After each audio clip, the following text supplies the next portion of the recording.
na roted regen well to corina ndang to tonkolon kis Cameroun mentoxi menia. Ensemble, main dans la main pour préserver l'unité de notre cher et beau pays, le Cameroun. C'est un message de Royal FM, la radio des auditeurs. Subscribe to Maso Gold. Maso Gold, conceived for the total fulfillment of all and sundry. The 2 p.m. newscast with GERMAINE TAH.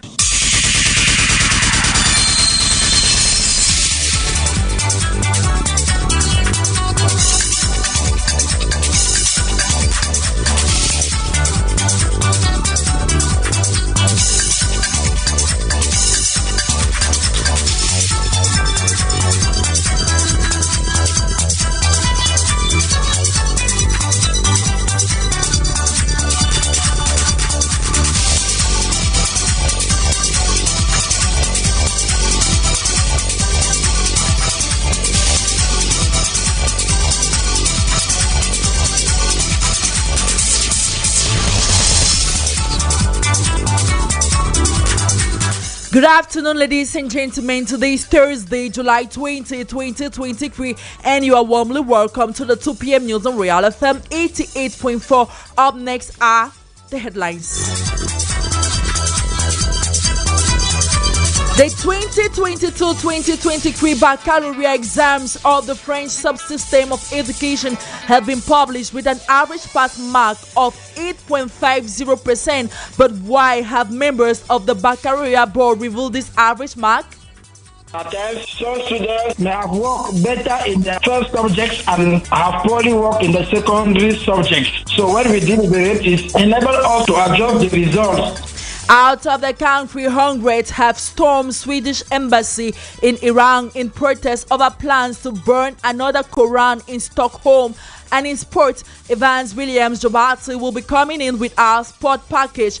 Those were the headlines. Details right ahead.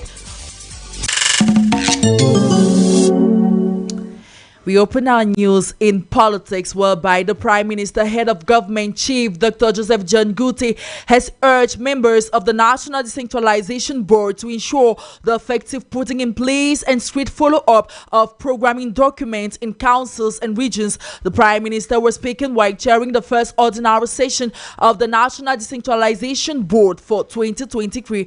And as the session was based to the state effectiveness of programming tools in imposing local development, our newsroom cannot adjust strategists in the person of Alem King Richard to find out how feasible will these council and regions insert the strict follow-up of programming documents. Take a listen to what he had to say. What the Prime Minister is saying is a good thing, but however, what counts now is the budget for decentralization. We have moved from 8% to 10% to 11% to 13%. And this time around, we are, I think it should be 15. The budget for decentralization is not yet enough. It's not yet even, it's still too insignificant. And that counts for why the regions are unable to take off. So I think I'm asking the board members to follow up strictly what has been laid down. Good, but what we need for Cameroon effectively be decentralized is to allocate a good chunk of the budget to the process. In other countries, they are already at 43%, some at 40, some at 38. All what is saying and all what is being done, if the budget is not pushed down to the councils and the regions, it will be difficult for effective implementation to take place.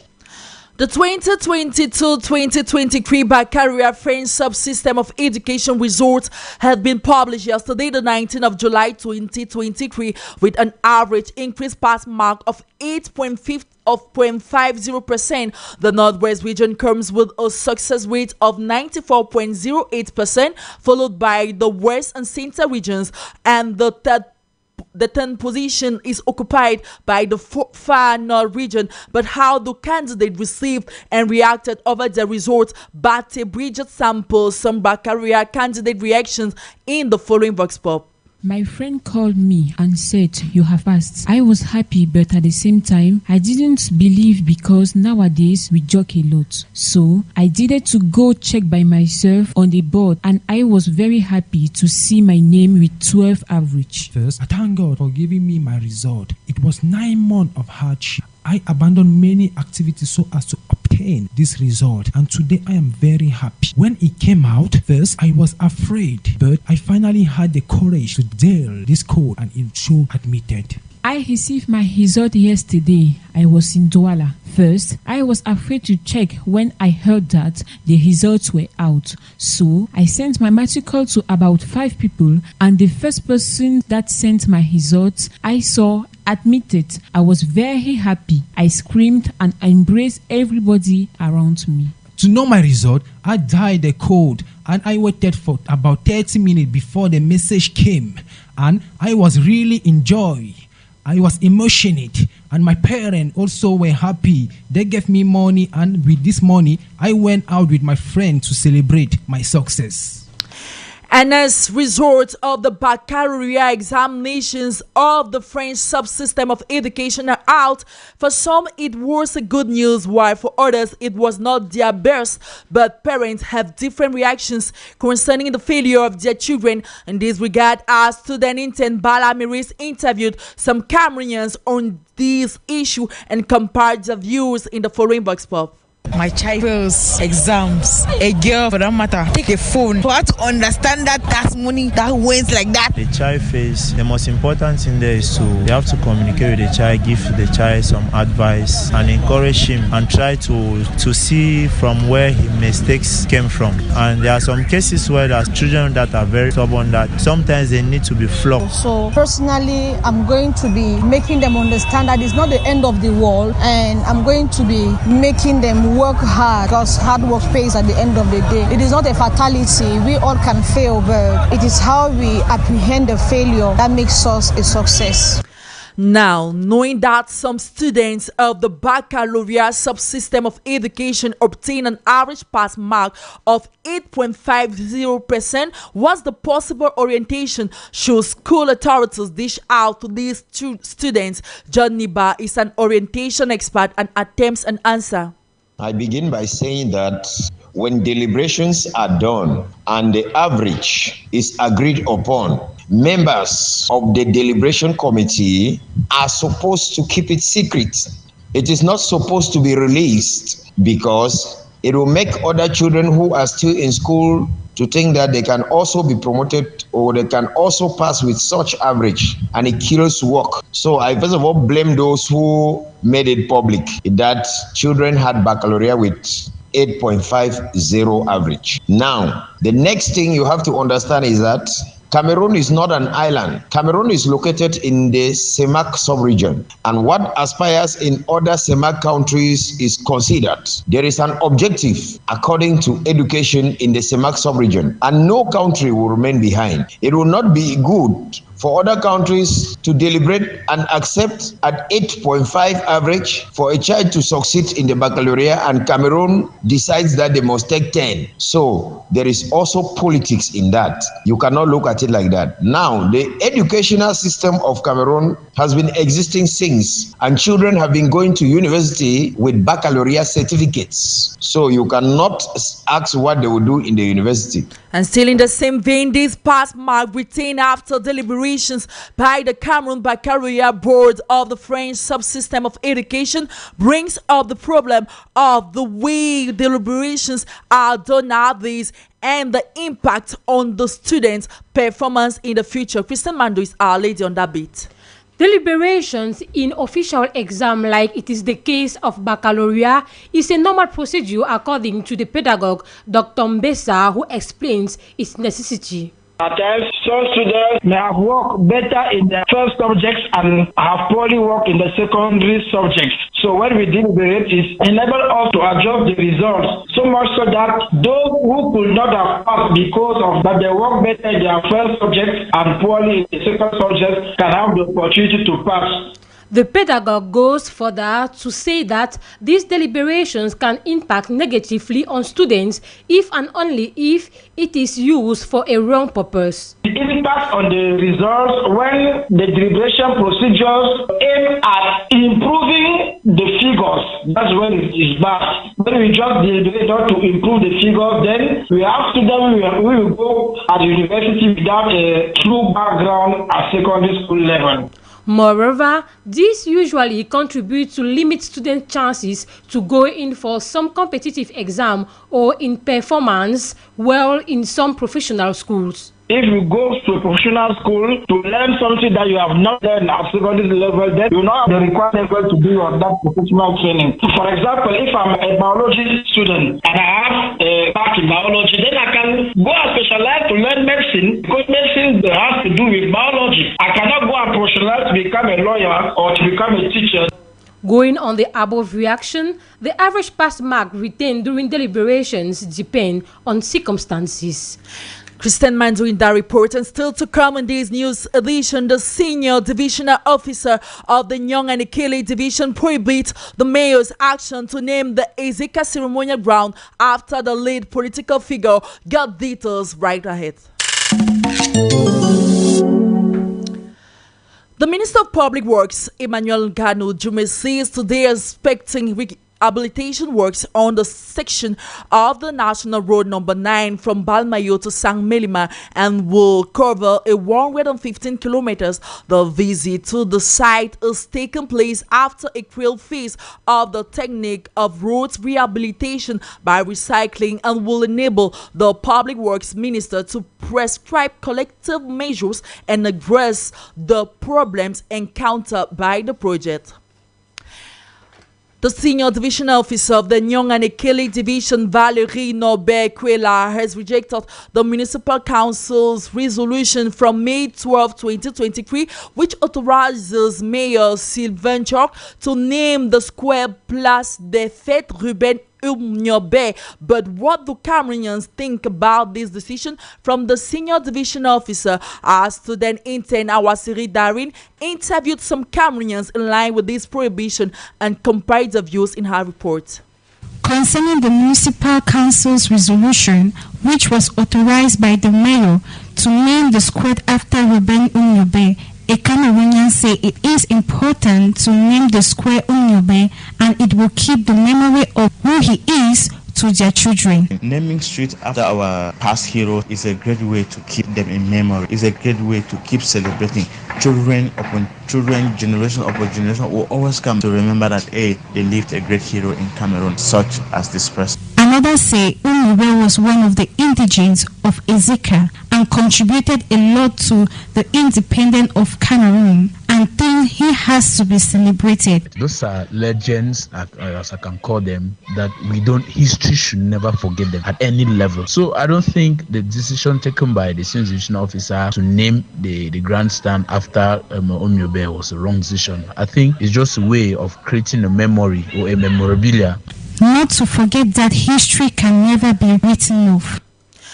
Over 200 billion francs CFA will be reduced from the government's will to subsidize petroleum in Cameroon in the days ahead. This is according to the International Monetary Fund remarks made to the state of Cameroon on her over-subvention in the sector that is not helping the affairs develop. In this regard, Eratus Dwe spoke with an economist who says it is a wrong decision to be considered. Take a listen. The IMF is trying to consider the fact that the government should redirect their priorities as far as subsidizing is concerned. But let's look at the fact that they still don't see the excess living of government officials where they spend more money to themselves. Where you have a government official having a queue of cars and those cars are being bought and funded by the government of Cameroon. That money is money that should have been used to subsidize in other departments. Talking about reducing subsidies of petroleum for 200 billions. You know, we talk about petroleum products in Cameroon, we're talking of things like the cooking gas, we have the gasoil itself, super, and these are things that are being used on daily basis. Reducing these subsidies will mean that the prices in the market will increase. And if the prices increase again in the market, it's going to affect every sector in the economy. And since it's affecting every sector, there will be an increase in the price of every commodity, including basic commodities that an ordinary citizen in Cameroon will need. So reducing subsidies on petroleum products for me is one of the wrong decisions to be taken. It's true the health department needs subsidies, it's true that the educational sector needs subsidies, but I think the government should reduce their excesses, get the money and use it to subsidize for these other things. The economist Jones Vibran reacting there on the microphone of our reporter Eratus Ndwe. Cameroon is getting ready to face a drastic drop in the import of wheat, maize and grains. This is due to the decision by Russian president, who has refused to renew the deal she signed with Ukraine, permitting the above mentioned to Africa through the Black Sea. But is Cameroon ready to face this future inflation? We found out from an economist and put together this report. Shortly after the end of the Green Agreement between Russia and Ukraine, Moscow decided to restrict any circulation in the Black Sea, which acts as a canal to grain supply in Europe and Africa, a situation which has already started impacting the world market, according to Chene Constantine, an economist. Now that Russia refused to renew the deal, just between Monday and today, the price of corn have increased by 2% in the world market, and the price of wheat have increased by 9%. Now, if the situation continues, it's going to be a very big slap on the face of Africans, because we import a lot of wheat. A crisis situation not new to Africa, and Cameroon in particular, who have already in the past years been experiencing drastic inflation in the prices of basic commodities made out of wheat, maize and grains. We are in for a food crisis. Nobody should even tell you, because the price of such primary products are going to increase drastically. And you know, if we have a scarcity of wheat and the scarcity of corn in the market, it is very, very bad for us, because even at the level of dairy farming, we are going to suffer a lot. Poultry will also have a big shock. Our economics went further to outline some measures to be considered by the government of Cameroon so as to subdue the situation if it finally occurs. The governments of these countries are supposed to carry out some sort of import substitution. You remember, government is already trying to increase the production of rice in Cameroon, and so they should get also into the domain of producing more corn. And why not try the wheat market as a way of absorbing the shock? As the world look forward for the BRICS summit in South Africa next month, Cameroon hope for a change of mind by the Russian leaders. Eratus doing that report. The 18th Conference of Speakers and Presiding Officers of the Commonwealth Parliamentarians Africa region wrapped up today at the National Assembly. Commonwealth parliamentarians from the Africa region have been discussing on the devastating impact of climate change, a call for more parliamentary interventions. The second workshop dwelled on the role of African parliaments in the implementations of the African Continental Free Trade Area. Honorable Pondo Pearson Mwatodzi is the Deputy Speaker of Botswana.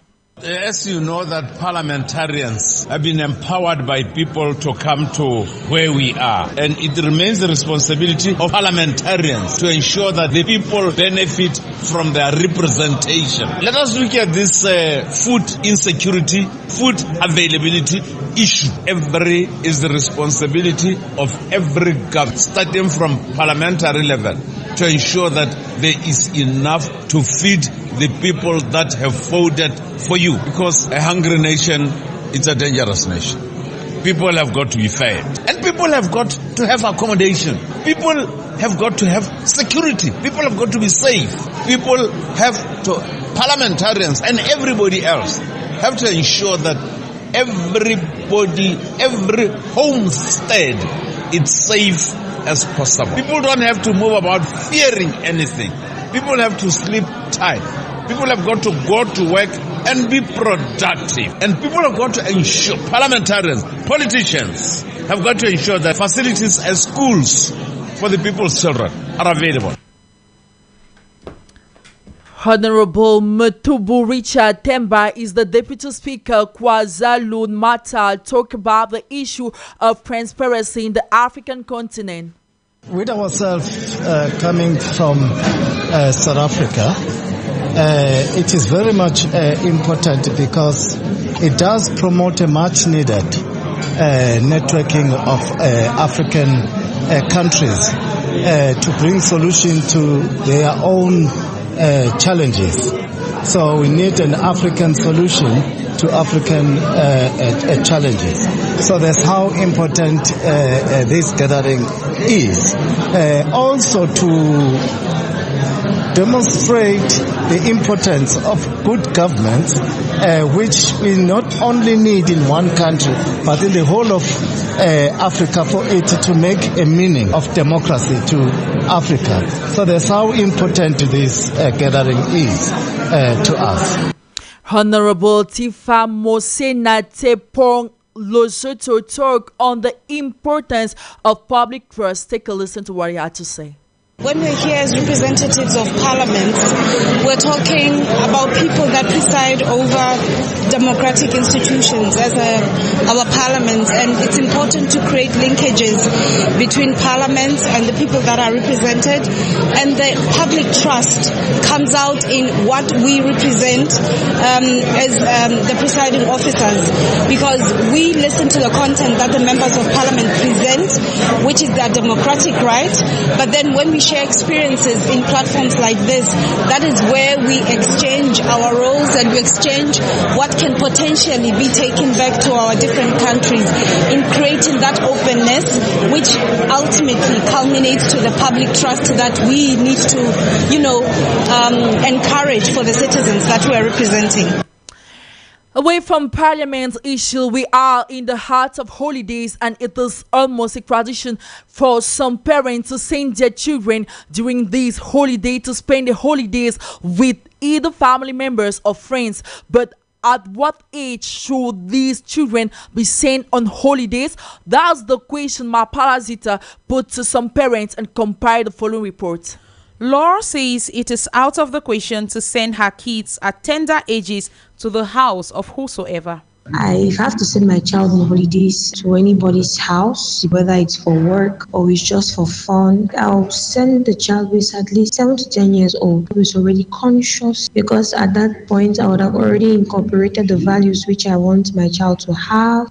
Unlike Laura, Susan, another parent, thinks it all depends on the occupation of the parents. I don't have me age to send children for holiday, because I may say 5 years, say 7 years, 2 years. I may even say 1 year, 5. It depends to whatever the parents are doing. Because some are sending their own to holiday. Maybe they don't have them helpers to help them in their house. So that is why you see at times people send their children for holiday while the children are still young. In as much as parents' activities may matter, Joel says where your children is going can also determine the age at which you are sending them out. It depends where the parents are sending the children. If maybe to a friend's house, I don't think it will be advisable to send a child less than 5 years. But if he is maybe to the grandparents, I think it is advisable, because he will learn from there some natural basic things. It might be fun for kids to go on holidays, but the age at which they go to the houses of uncles, aunties, grandparents, or friends vary from individuals. Mapalazita also consulted with a psychologist to find out at what age children should be sent on holidays and what should be taken into consideration when children are being sent on holidays. Take a listen to Gwenye Victorine. Sending children on holidays means these children should actually have a considerable age before they are sent on holidays, about above 6 years, which means that the child can sleep on her own or on his own, get up, do some basic things for herself. Notwithstanding, we can still send little kids below the ages of 6, even below the ages of 4 on holidays, if the person where they are going is actually capable, stable, and available, and has accepted that child should be sent to him or her. And the general consideration for children going on holidays is that these children should be well clothed, depending on the climate of that place. And then we have to accompany these children when they are going on holidays. Thirdly, I think we have to provide for the basic needs of these children. And then their feeding, very, very important. Where they are going to, we should consider that these children are leaving their parents and they are going somewhere else. So they should be able to have that same feeding which they were having with their parents. We should think of security. So we have to put some security measures, and children shouldn't be on holidays for a very long time. On to this sad story, 2 people have died in a landslide in Limbe Southwest region following heavy downpours on the night of Tuesday, breaking Wednesday morning. The sad incident, which took the lives of 2 young men, have left residents of the area in shock and consternation. The authorities of the area have called on others to evacuate the area, while the death bodies have been transferred to the mortuary.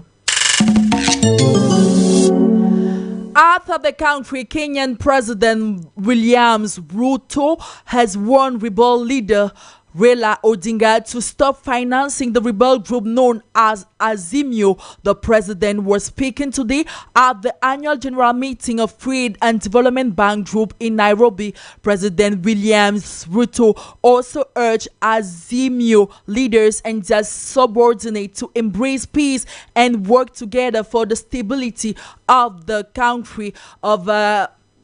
In other countries, over hundreds of protesters from Iran have today stormed the Swedish embassy against second plans to burn the Holy Quran. The demonstrators have been manifesting their grief by destroying and burning properties at the premises of the Swedish embassy. Security forces were deployed to dissolve the crown, and firefighters also intervened to extinguish the fire, according to the Swedish Minister of Foreign Affairs. With us is Evans Williams Obati, who present our sport profile. Good afternoon, Evans. Good afternoon, GERMAINE TAH. The national interpose entered in match day 3 yesterday, Evans. The 3 matches in Group A were played at the Annex 1 Stadium of the Amadou Ahidjo, with Isosa of Limbe thrashing their opponents in a 5-0 correction when played against Sporting Football Club of Marwa. Let us listen to Carl Enongachu, director of Anafood, who gave his own impression at halftime. They have everything to qualify for the semi-final. Now they coach to manage tactic because it's going to play a lot. And looking at what has been happening so far, they are very young. They have advantage over the other teams, and I'm quite sure that they will carry the day. But however, football, you don't predict football.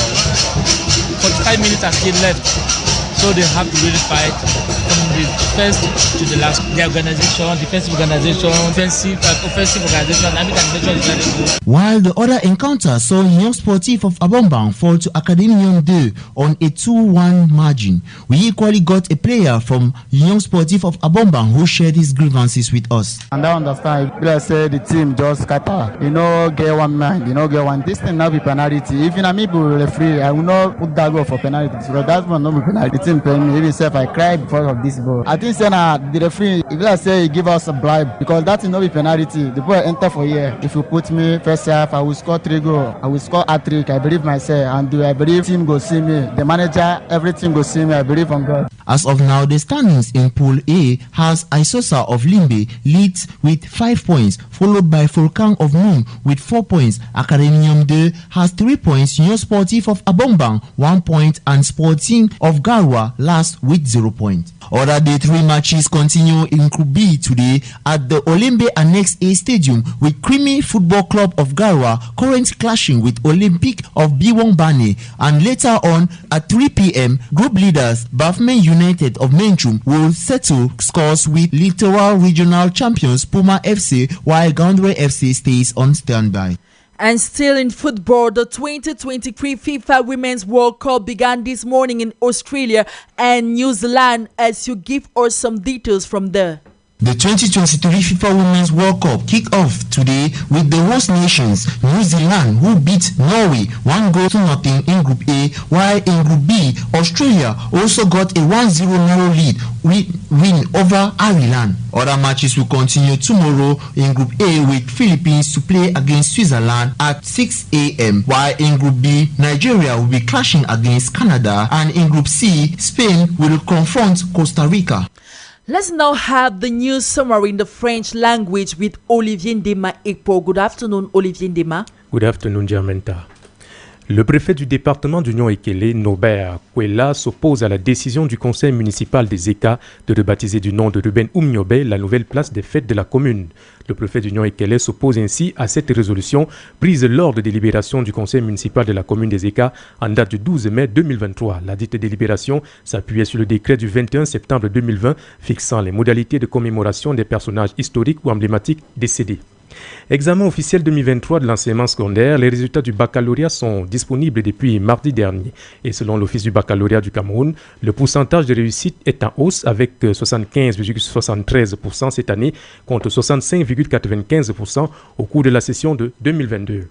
Hors de nos frontières, au Kenya, des manifestations de la population se soldent par 2 morts et des centaines d'arrestations depuis hier. Depuis hier, justement, l'opposition kenyane a appelé la population à manifester contre la vie chère et les taxes imposées par le gouvernement. L'on a noté pendant cette manifestation des affrontements entre policiers et manifestants. Les personnes interpellées seront inculpées pour des mobiles divers, notamment pillage, dégradation de biens, incendie volontaire, vol, agression contre les forces de l'ordre, selon le ministre de l'Intérieur, Kituri Kindike. Et en sport, Interpol 2023, l'on est rendu à la 3e journée dans la poule B. Et depuis 13h, Krimi FC du Nord est aux prises avec Olympique de Biwombane. Et dès 15h, Bafoussam United du Nord-Ouest jouera avec Puma FC du Littoral. Dans le classement de cette poule B, Bafoussam United est leader avec 6 points, suivi de Krimi FC et Ngaoundéré FC, 3 points chacun. Puma FC et Olympique de Biwombane sont 4e et 5e avec 0 points. And that news summary draws the curtain of our 2 p.m. news on 88.4 Real FM. Salmo Isana was a sound technician, video editor Jean-Marie Otto, producer Frigné Crispin, editorial coaching Abel Samari, coordination Jean-Pascal Tala, general supervision Reverend Pastor Bisay Emmanuel Noel, news editing and presentation. My name is GERMAINE TAH. Dear listeners, the Move Muzzle course interesting programs are coming up. Good day.